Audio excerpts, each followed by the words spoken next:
दोस्तों, श्रीमद् भगवद गीता में भगवान श्री कृष्ण कहते हैं, जो भी मनुष्य श्रद्धा से युक्त होकर और दोषों से रहित होकर इस गीता शास्त्र का अध्ययन, श्रवण और मनन करता है, वह सभी पापों से मुक्त होकर मेरे परम धाम को प्राप्त होता है।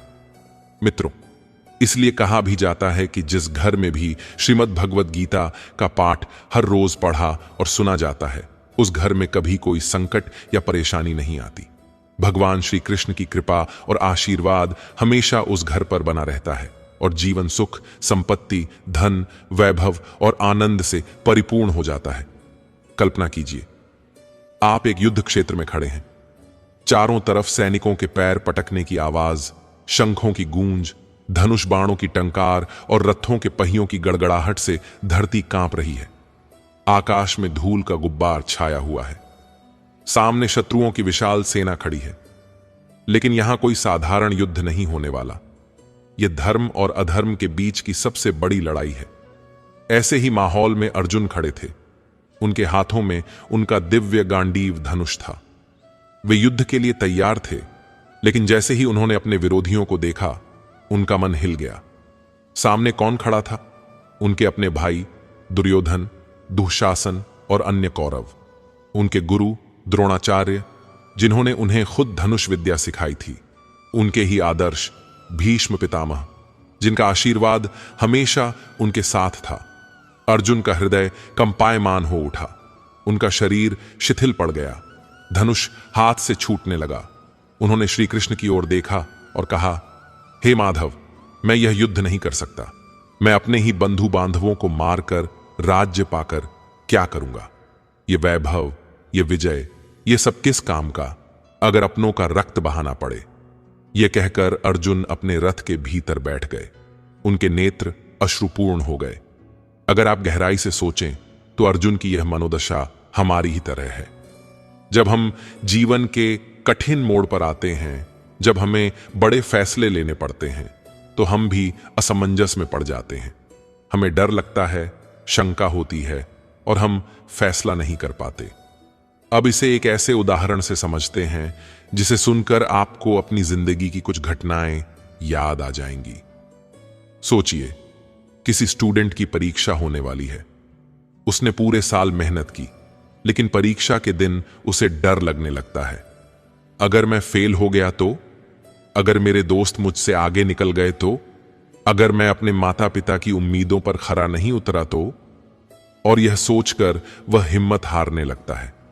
कुछ ऐसा ही अर्जुन के साथ हो रहा था। वे एक महान योद्धा थे, लेकिन मोह और भय ने उन्हें जकड़ लिया था। श्री कृष्ण ने अर्जुन की ओर देखा और मुस्कुराए।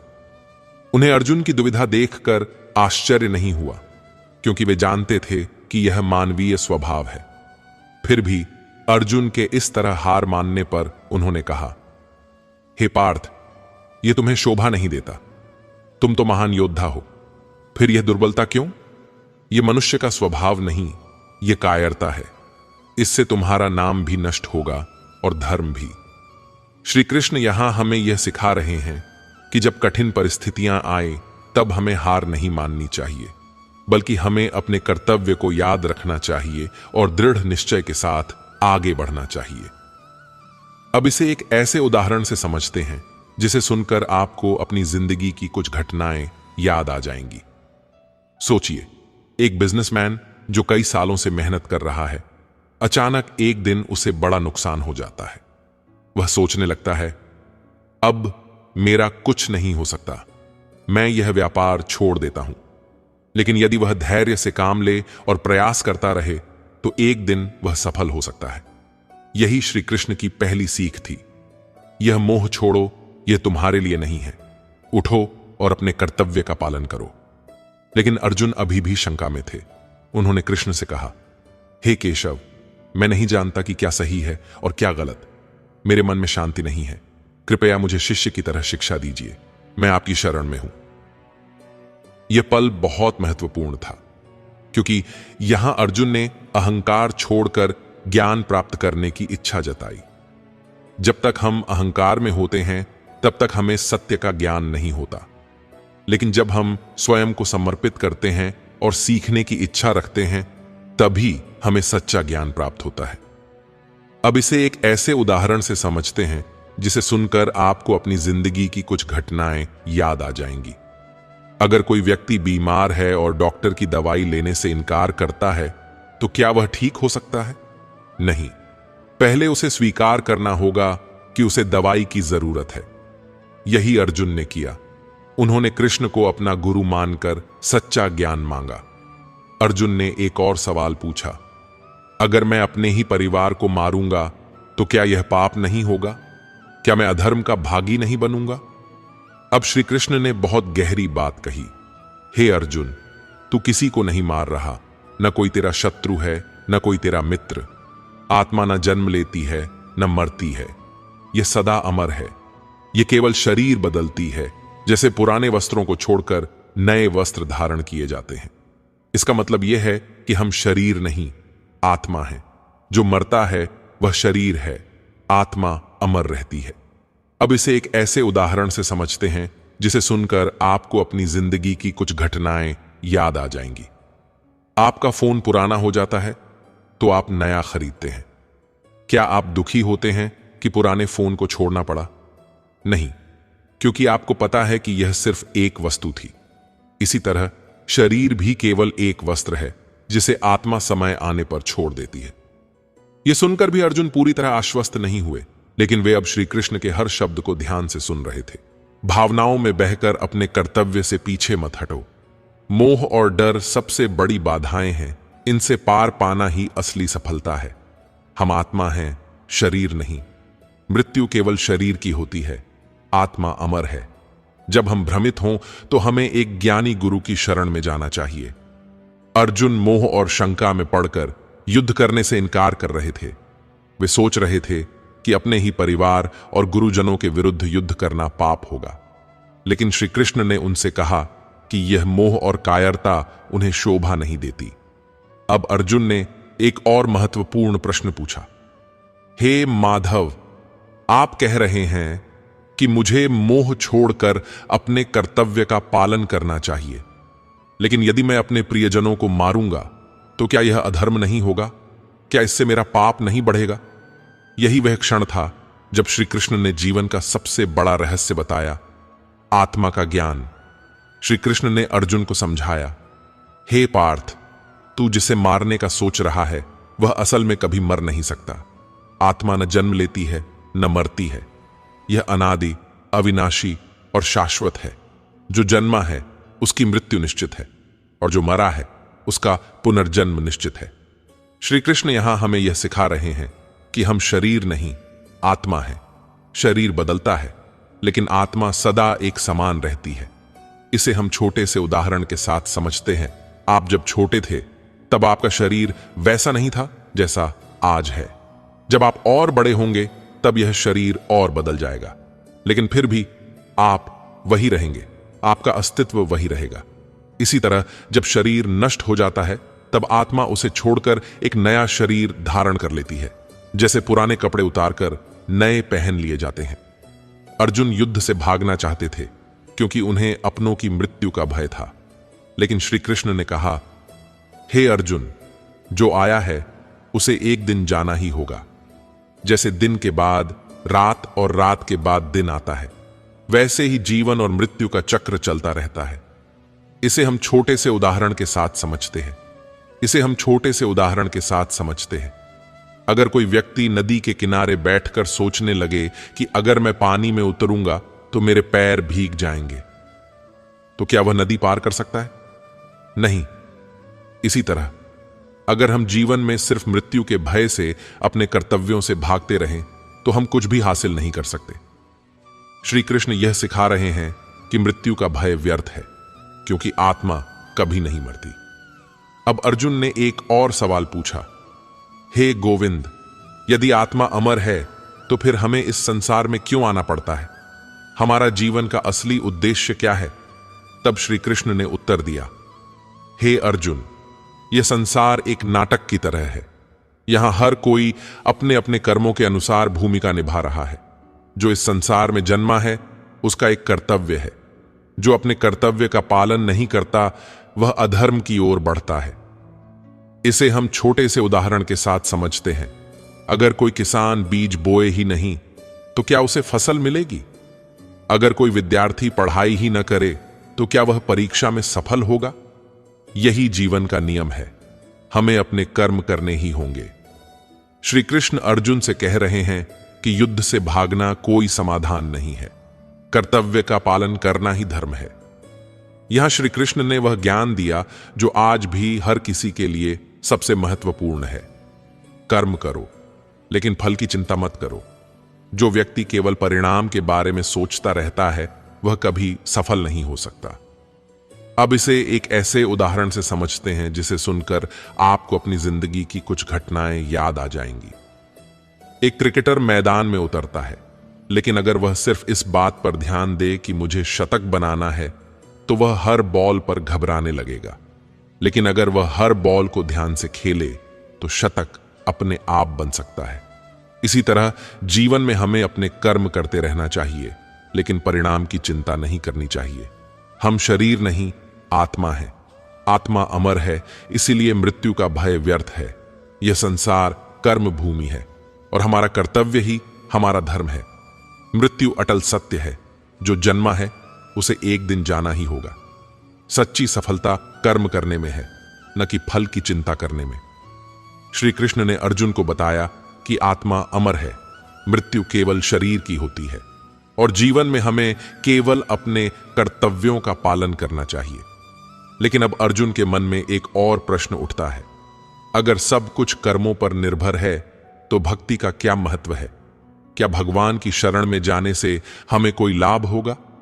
यहीं से श्री कृष्ण अर्जुन को भक्ति योग और ईश्वर की महिमा के बारे में विस्तार से समझाने लगते हैं। अर्जुन ने पूछा, हे केशव, आपने कहा कि हमें बिना फल की चिंता किए कर्म करना चाहिए, लेकिन क्या केवल कर्म करना ही पर्याप्त है? क्या हमें भगवान की भक्ति की आवश्यकता नहीं? अब श्री कृष्ण ने अर्जुन को एक और गूढ़ सत्य बताया। हे अर्जुन, कर्म योग महत्वपूर्ण है, लेकिन केवल कर्म करना ही पर्याप्त नहीं। जब तुम ईश्वर में पूर्ण विश्वास के साथ कर्म करते हो तभी तुम्हारा जीवन सफल होता है। अब इसे एक ऐसे उदाहरण से समझते हैं जिसे सुनकर आपको अपनी जिंदगी की कुछ घटनाएं याद आ जाएंगी। मान लीजिए एक नाविक समंदर में सफर कर रहा है। अगर वह बिना किसी दिशा के बस नाव चलाता रहे तो क्या वह सही जगह पहुंच पाएगा?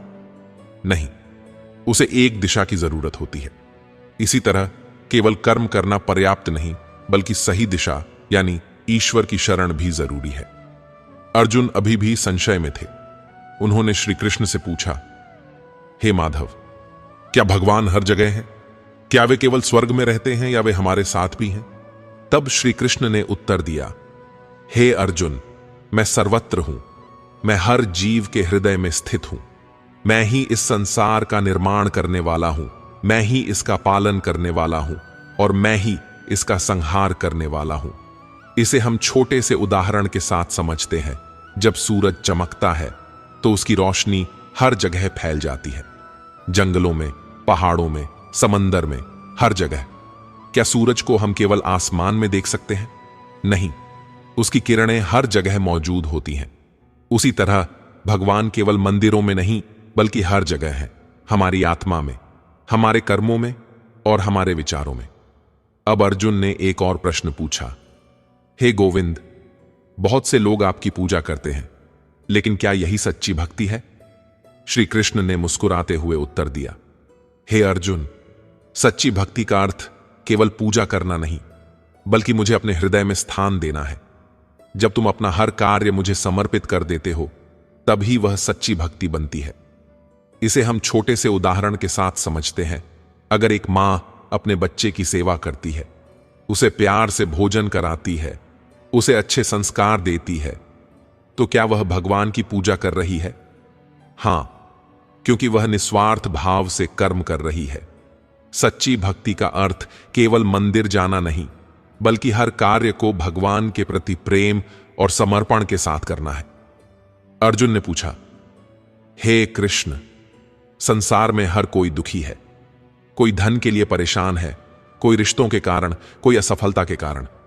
क्या कोई ऐसा मार्ग है जिससे हमें सच्ची शांति मिल सके? श्री कृष्ण ने उत्तर दिया, हे अर्जुन, जो व्यक्ति ईश्वर की शरण में जाता है और हर कार्य मुझे समर्पित करता है, उसे कोई चिंता नहीं रहती, क्योंकि वह जानता है कि मैं सदा उसके साथ हूं। इसे हम छोटे से उदाहरण के साथ समझते हैं। सोचिए, एक छोटा बच्चा जब अपने माता पिता के साथ होता है तो उसे कोई डर नहीं होता। वह निश्चिंत रहता है क्योंकि उसे भरोसा होता है कि उसके माता पिता उसका ध्यान रखेंगे। इसी तरह जब हम भगवान पर पूर्ण विश्वास कर लेते हैं तो हमें किसी चीज की चिंता नहीं रहती। यही सच्ची शांति है। केवल कर्म करना पर्याप्त नहीं, हमें ईश्वर की भक्ति और समर्पण भी आवश्यक है। भगवान केवल मंदिरों में नहीं, बल्कि हर जीव, हर कण में विद्यमान है। सच्ची भक्ति का अर्थ केवल पूजा करना नहीं, बल्कि अपने हर कर्म को भगवान को समर्पित करना है। सच्ची शांति तभी मिलती है जब हम अपने जीवन को ईश्वर की शरण में अर्पित कर देते हैं। केवल कर्म करना पर्याप्त नहीं है, बल्कि ईश्वर की शरण में जाना और अपने हर कार्य को भगवान को समर्पित करना ही सच्ची भक्ति है। अब अर्जुन के मन में एक और प्रश्न उठता है, भगवान वास्तव में कौन है? क्या वे किसी रूप में होते हैं या वे केवल ऊर्जा के रूप में विद्यमान हैं? यहीं से श्री कृष्ण अर्जुन को साकार, भौतिक रूप में ईश्वर और निराकार, निर्विशेष ब्रह्म का रहस्य समझाने लगते हैं। अर्जुन ने पूछा, हे कृष्ण, कुछ लोग कहते हैं कि भगवान मूर्त रूप में होते हैं, कुछ कहते हैं कि वे निराकार हैं। मैं सच में जानना चाहता हूं, आपका वास्तविक स्वरूप क्या है? श्री कृष्ण मुस्कुराए और बोले, हे अर्जुन, मैं दोनों हूं। मैं साकार भी हूं और निराकार भी। अब इसे एक ऐसे उदाहरण से समझते हैं जिसे सुनकर आपको अपनी जिंदगी की कुछ घटनाएं याद आ जाएंगी। अगर एक नदी के पानी को देखो तो वह किसी भी बर्तन के आकार में ढल जाता है। जब वही पानी समुद्र में होता है तब वह अनगिनत रूपों में रहता है। कभी लहरें बनकर उठता है, कभी बादल बन जाता है, तो कभी वर्षा के रूप में धरती पर गिरता है। इसी तरह भगवान के दो रूप हैं, एक साकार ब्रह्म जो मूर्त रूप में प्रकट होते हैं जैसे श्री कृष्ण, श्री राम। दो निराकार ब्रह्म जो संपूर्ण ब्रह्मांड में एक ऊर्जा के रूप में व्याप्त है। श्री कृष्ण ने आगे कहा, हे अर्जुन, जब जब अधर्म बढ़ता है और धर्म का नाश होता है तब मैं साकार रूप में धरती पर प्रकट होता हूं। इसे हम छोटे से उदाहरण के साथ समझते हैं। त्रेता युग में जब रावण का अत्याचार बढ़ गया था तब श्री हरि ने श्री राम के रूप में जन्म लिया और अधर्म का नाश किया। द्वापर युग में जब कंस और दुर्योधन जैसे अधर्मी शक्तिशाली हो गए तब मैंने श्री कृष्ण के रूप में जन्म लिया। भगवान केवल भक्तों की रक्षा के लिए साकार रूप में आते हैं। वे किसी भी समय और किसी भी स्थान पर प्रकट हो सकते हैं, लेकिन भगवान केवल मूर्त रूप में ही नहीं है, वे संपूर्ण ब्रह्मांड में व्याप्त हैं। हे अर्जुन, मैं हवा में हूं, मैं जल में हूं, मैं सूर्य की रोशनी में हूं, मैं हर जीव के हृदय में हूं। इसे हम छोटे से उदाहरण के साथ समझते हैं। जब सूरज चमकता है तो उसकी रोशनी हर जगह होती है, पेड़ों पर, नदियों पर, घरों में, खेतों में। लेकिन हम सूरज को केवल आसमान में देखते हैं, जबकि उसकी शक्ति हर जगह फैली होती है। उसी तरह भगवान केवल मंदिरों में नहीं, वे हर कण में उपस्थित हैं। अब अर्जुन ने पूछा, हे माधव, यदि भगवान हर जगह हैं तो फिर हमें उनकी भक्ति कैसे करनी चाहिए? श्री कृष्ण ने उत्तर दिया, हे अर्जुन, जो मुझे प्रेम और श्रद्धा से पुकारता है मैं उसी के हृदय में प्रकट हो जाता हूं। मैं किसी विशेष स्थान पर नहीं बल्कि भक्तों के प्रेम में बसता हूं। इसे हम छोटे से उदाहरण के साथ समझते हैं। अगर एक बच्चा अपनी मां को पुकारे तो मां किसी भी स्थिति में उसकी सहायता करने के लिए दौड़ी चली आती है। उसी तरह अगर हम सच्चे मन से भगवान को पुकारेंगे तो वे अवश्य प्रकट होंगे। श्री कृष्ण ने कहा, हे अर्जुन, मैं अपने भक्तों की भावनाओं के अनुसार प्रकट होता हूं। कोई मुझे श्री कृष्ण के रूप में पूजता है, कोई शिव के रूप में, कोई दुर्गा के रूप में और कोई निराकार ब्रह्म के रूप में। लेकिन असल में सभी एक ही शक्ति के रूप हैं। इसे हम छोटे से उदाहरण के साथ समझते हैं। अगर कोई व्यक्ति मीठा खाना चाहता है तो वह कभी चीनी खाता है, कभी गुड़, कभी शहद, लेकिन मूल रूप से सबका स्वाद मीठा ही होता है। इसी तरह ईश्वर को कोई भी किसी भी रूप में पूज सकता है, क्योंकि सब रूप एक ही हैं। भगवान दो रूपों में होते हैं, साकार और निराकार। जब धर्म की रक्षा करनी होती है तब भगवान साकार रूप में जन्म लेते हैं। भगवान केवल मंदिरों में नहीं बल्कि संपूर्ण ब्रह्मांड में व्याप्त हैं। सच्चे मन से पुकारने पर भगवान अवश्य प्रकट होते हैं। ईश्वर को किसी भी रूप में पूजने से वही लाभ मिलता है, क्योंकि सभी रूप एक ही शक्ति के हैं। अब अर्जुन के मन में एक और सवाल उठता है, हे केशव, यदि भगवान हर जगह हैं तो उन्हें पाने का सबसे सरल और श्रेष्ठ मार्ग कौन सा है? यहीं से श्री कृष्ण अर्जुन को योग और ध्यान का रहस्य समझाने लगते हैं। अर्जुन ने पूछा, हे कृष्ण, बहुत से लोग भगवान की पूजा करते हैं लेकिन फिर भी उन्हें शांति नहीं मिलती, ऐसा क्यों? श्री कृष्ण मुस्कुराए और बोले, हे अर्जुन, केवल बाहरी पूजा करने से शांति नहीं मिलेगी। यदि मन अशांत है तो पूजा करने के बाद भी तुम्हें असली आनंद नहीं मिलेगा। सच्ची भक्ति वही है जिसमें मन, वचन और कर्म तीनों से भगवान को अपनाया जाए। इसे हम छोटे से उदाहरण के साथ समझते हैं। अगर कोई व्यक्ति नदी के किनारे बैठकर पानी पानी कहे लेकिन पानी पीने के लिए प्रयास ही न करे तो क्या उसे पानी मिलेगा? नहीं, उसे उठकर पानी पीना ही पड़ेगा। उसी तरह सिर्फ पूजा करने से कुछ नहीं होगा जब तक कि मन पूरी तरह ईश्वर में लीन न हो। अब अर्जुन ने पूछा, हे माधव, योग का सही अर्थ क्या है? क्या इसका मतलब केवल शारीरिक व्यायाम है? श्री कृष्ण ने उत्तर दिया, हे अर्जुन, योग का अर्थ केवल शारीरिक व्यायाम नहीं बल्कि आत्मा को परमात्मा से जोड़ने की प्रक्रिया है। जब मनुष्य अपने विचारों, कर्मों और भावनाओं को ईश्वर के प्रति समर्पित कर देता है तभी वह सच्चा योगी बनता है। इसे हम छोटे से उदाहरण के साथ समझते हैं।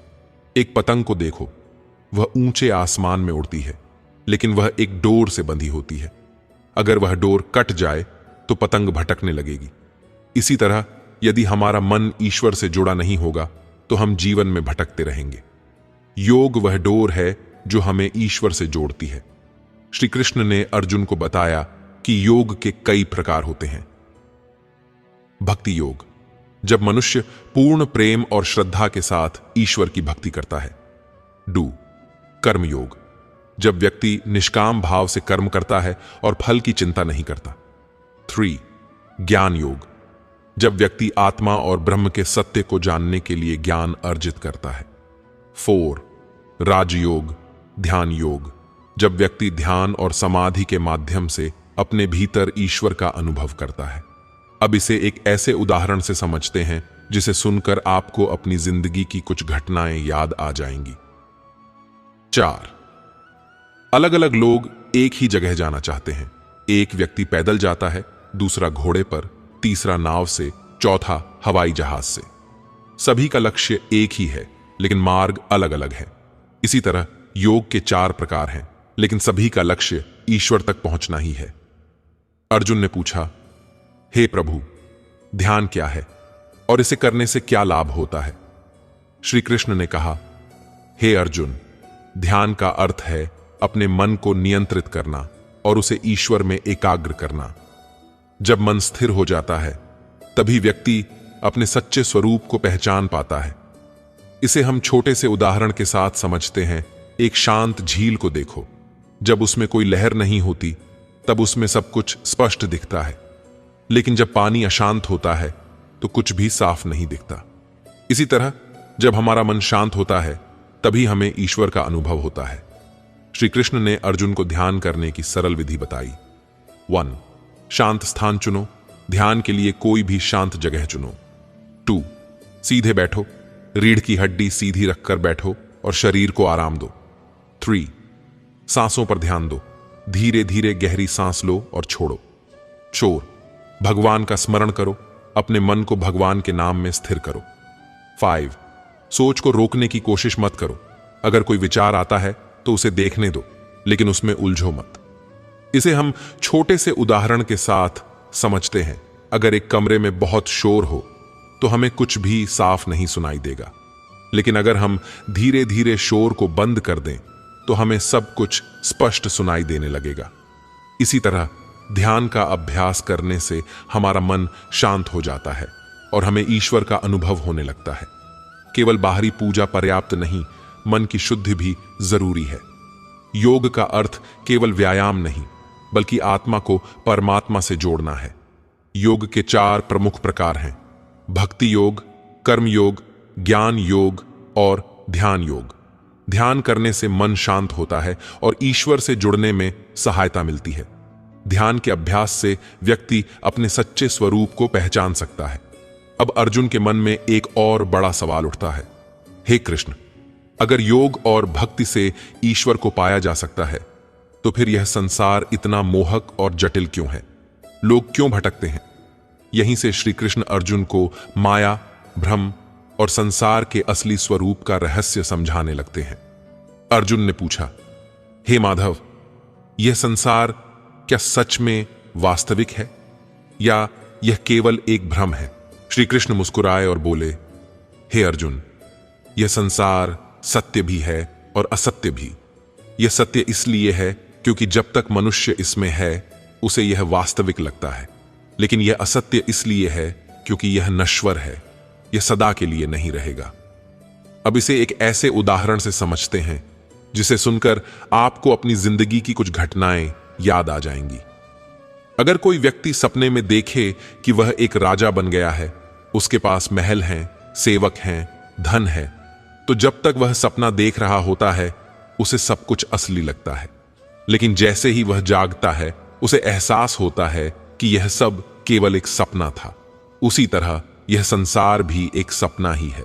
मृत्यु के बाद यह सब समाप्त हो जाता है। जो लोग इसे ही सच मानकर जीते हैं वे भ्रम में रहते हैं। श्री कृष्ण ने आगे समझाया, हे अर्जुन, यह संसार माया से बना है। माया का अर्थ है जो वास्तविक न होकर भी वास्तविक प्रतीत होती है। इसे हम छोटे से उदाहरण के साथ समझते हैं। एक बार एक साधु जंगल में घूम रहे थे। उन्हें दूर एक रस्सी दिखाई दी, लेकिन अंधेरे में वह उन्हें सांप लगी। वे डरकर भागने लगे। बाद में जब उन्होंने ध्यान से देखा तो वह केवल एक रस्सी थी। रस्सी असली थी, लेकिन भ्रम यह था कि वह सांप है। उसी तरह यह संसार असली है, लेकिन हमारा मोह और लालच इसे असली मानने का भ्रम पैदा करता है। माया के 2 रूप: एक, आवरणात्मक शक्ति, छिपाने वाली माया। यह शक्ति हमें ईश्वर का वास्तविक स्वरूप समझने नहीं देती। 2, विक्षेपात्मक शक्ति, भटकाने वाली माया। यह शक्ति हमें संसार की चीजों में उलझा कर रखती है। अब इसे एक ऐसे उदाहरण से समझते हैं जिसे सुनकर आपको अपनी जिंदगी की कुछ घटनाएं याद आ जाएंगी।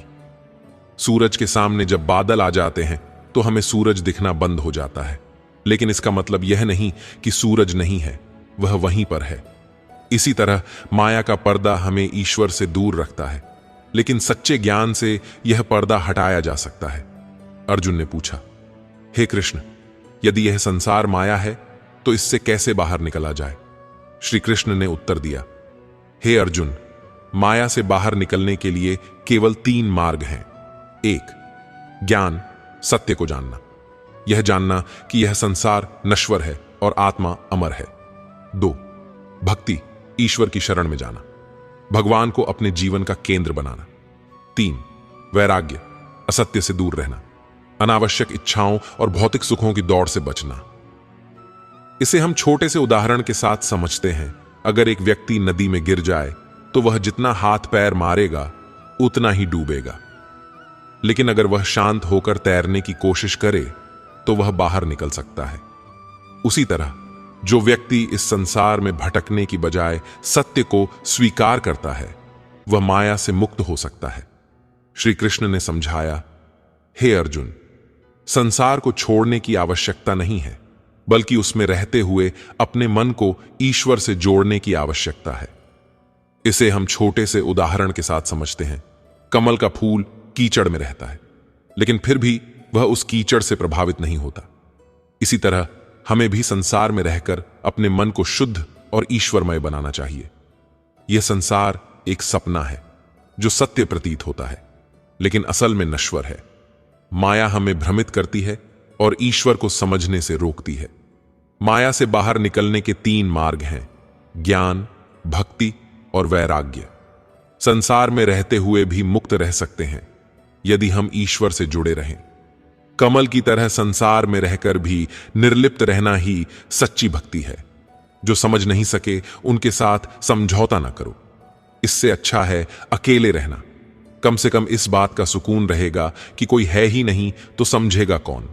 कुछ खास लोग जिंदगी में ऐसे आते हैं जैसे कभी जाएंगे ही नहीं, और ऐसे ही चले जाते हैं जैसे कभी थे ही नहीं। इसलिए ध्यान दें कि कौन क्या कहता है, बस वही करें जो सही और अच्छा हो। मन बड़े जिद्दी होते हैं। जिंदगी का सुख दुख बाहर नहीं होता, वह आपके मन के अंदर होता है। जो चीज आपके मन में है वह बाहर से ठीक नहीं हो सकती। जिंदगी का आनंद अपने तरीके से लेना चाहिए। मूर्खों से तारीफ सुनने से ज्ञानी की डांट सुनना ज्यादा बेहतर है। रिश्तों का गलत उपयोग कभी मत करें, क्योंकि अच्छे लोग जिंदगी में बार बार नहीं आते। प्रेम केवल अपने काम और भगवान से करें, क्योंकि यह कभी धोखा नहीं देते। गरीबी देखकर रिश्ता मत तोड़ो, क्योंकि गरीबों के घर पर जितना मान और सम्मान मिलता है उतना अमीरों के घर नहीं मिलता। अपनी काबिलियत को इतना मजबूत बनाएं कि लोग खुद ब खुद आपकी औकात समझने लगें। कभी भी उनकी बातों पर ध्यान मत दें जो आपकी पीठ पीछे बातें करते हैं, क्योंकि इसका मतलब है कि आप अभी भी उनसे 2 कदम आगे हैं। बुद्धि सबके पास है। अब चालाकी दिखानी है या ईमानदारी, यह हमारे संस्कारों पर निर्भर करता है। लेकिन चालाकी 4 दिन चमकती है, जबकि ईमानदारी जीवन भर। अपनी आर्थिक स्थिति को गुप्त रखना चाहिए। अगर आपकी स्थिति अच्छी है तो लोग आपसे उधार मांगने लगेंगे। अगर बुरी है तो आपको सम्मान नहीं देंगे और आपका साथ नहीं देंगे। इसलिए सुख और दुख को अपने तक ही रखना चाहिए। सलाह देने के लिए तो 1000 लोग आते हैं, लेकिन जब साथ देने का समय आता है तो केवल भगवान ही होते हैं। जीतने के बाद तो सारी दुनिया गले लगाती है, क्योंकि जो आज आपके साथ हैं वे कल आपके खिलाफ भी हो सकते हैं। बिना मतलब के कोई आपकी इज्जत नहीं करेगा, लेकिन खुद को इतना काबिल बनाएं कि लोग बिना वजह भी आपकी इज्जत करें। भगवान कहते हैं, सोने से पहले तुम सबको माफ कर दिया करो, और तुम्हारे जागने से पहले मैं तुम्हें माफ कर दूंगा। भगवान ऑक्सीजन की तरह हैं, जिन्हें आप देख नहीं सकते, लेकिन उनके बिना रहना मुश्किल है। दुनिया में सब कुछ मिल सकता है, लेकिन इंसान को अपनी गलती नहीं मिलती। प्यार करने में चंद लम्हे लगते हैं, लेकिन ठोकर खाकर उठने में पूरी जिंदगी लग जाती है। यह बात कड़वी है, लेकिन सच है। किसी भी इंसान को ज्यादा सुधारने की कोशिश करेंगे तो वह आपका दुश्मन बन सकता है। रिश्तों की गहराई जितनी होती है, उम्मीदें भी उतनी ही बढ़ जाती हैं, और जब उम्मीदें बढ़ती हैं तो चोट भी गहरी होती है। खुद का अगर मान चाहो तो औरों का भी मान रखो। कहने के लिए अगर जुबान मिली है तो सुनने के लिए कान भी रखो। कुछ लोग भरोसे के लिए रोते हैं और कुछ लोग भरोसा करके रोते हैं। जिंदगी के धक्कों में सबसे बेहतरीन वे होते हैं जो आपको सबक दे जाए, जिससे आप गिरें पर गिरकर उठना सीख लें। कई बार सच कड़वा नहीं होता, सच बोलने का अंदाज कड़वा होता है। हम सच बोलने के साथ साथ दूसरों को जलील कर रहे होते हैं और उम्मीद करते हैं कि हमारे जलील करने की आदत को सिर्फ सच ही समझा जाए। दुनिया में इंसान को हर चीज मिल जाती है, केवल अपनी गलती नहीं मिलती। जिंदगी में कभी भी अपने हुनर पर घमंड मत करना, क्योंकि पत्थर जब भी पानी में गिरता है तो अपने ही वजन से डूब जाता है। आपकी खुशियों में वे लोग शामिल होते हैं जिन्हें आप चाहते हो, और आपके दुखों में वे लोग शामिल होते हैं जो आपको चाहते हैं। जो लोग दूसरों को अपने फायदे के लिए इस्तेमाल करते हैं, वे खुद भी कहीं ना कहीं कभी ना कभी इस्तेमाल हो ही जाते हैं। जब इंसान कामयाबी के शिखर पर होता है तो वह अपनों को भूल जाता है, और जब वह बर्बादी की कगार पर होता है तब अक्सर अपने उसे भूल जाते हैं। गुरूर किस बात का साहब? आज मिट्टी के ऊपर हैं तो कल मिट्टी के नीचे होंगे। कभी कभी किसी के लफ्ज इतने चुभ जाते हैं कि हम चुप हो जाते हैं और सोचने लगते हैं कि क्या वाकई हम इतने बुरे हैं। इंसान का पतन तब शुरू होता है जब वह अपनों को गिराने की सलाह दूसरों से लेने लगता है। उड़ान बड़ी चीज है, रोज उड़ो, मगर शाम को नीचे आ जाओ, क्योंकि आपकी कामयाबी पर ताली बजाने वाले और गले लगाने वाले सब नीचे ही रहते हैं। दौलत की भूख ऐसी लगी कि कमाने निकल पड़े, और जब दौलत मिली तो हाथ से रिश्ते निकल गए। बच्चों के साथ रहने की फुर्सत न मिली, और जब फुर्सत मिली तो बच्चे कमाने निकल पड़े। खुशियां बटोरते बटोरते उम्र गुजर गई, और आखिर में पता चला कि खुश तो वे लोग थे जो खुशियां बांट रहे थे। आप जीवन को एक ही बार जी सकते हो, पर अगर आप उसे सही तरीके से जीते हो तो वही काफी है। किसी को चाहना गलत नहीं है, पर उसके दिल में जगह बनाकर उसे छोड़ देना गलत है। जब प्यार करने वाला इंसान तुम पर गुस्सा करना छोड़ दे तो समझ जाना कि तुमने उसके दिल में अपनी जगह खो दी है। सुख का मिलना खुशकिस्मती नहीं है, ऊपर वाला देकर भी आजमाता है और लेकर भी आजमाता है। इसीलिए जिस भी हाल में हो, शुक्रिया अदा करो। अगर ईश्वर तुम्हारी प्रार्थना सुन रहा है तो वह तुम्हारा यकीन बढ़ा रहा है।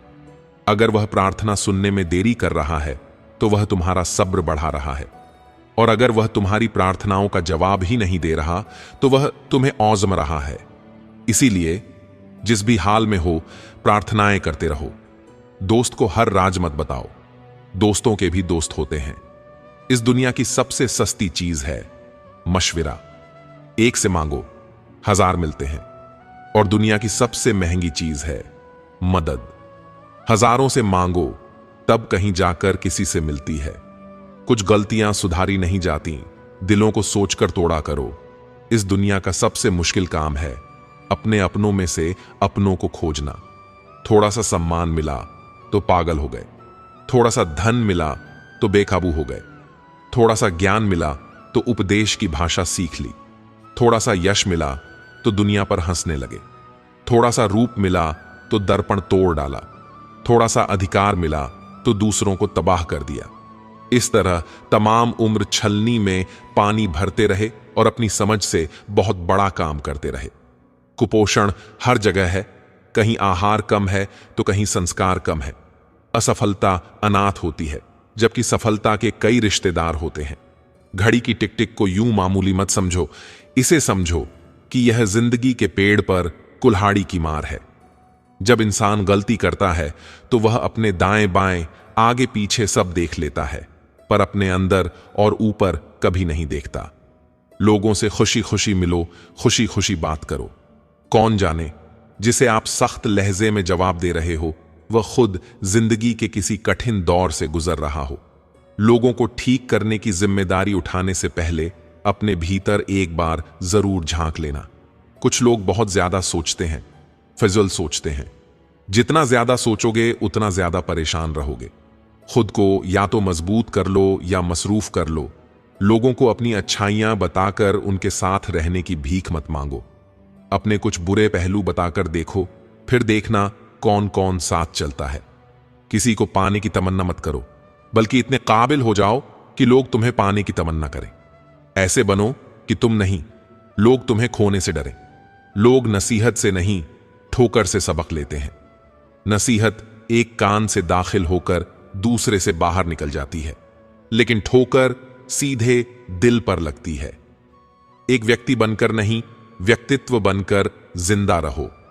व्यक्ति एक न एक दिन मर ही जाता है, लेकिन व्यक्तित्व हमेशा जिंदा रहता है।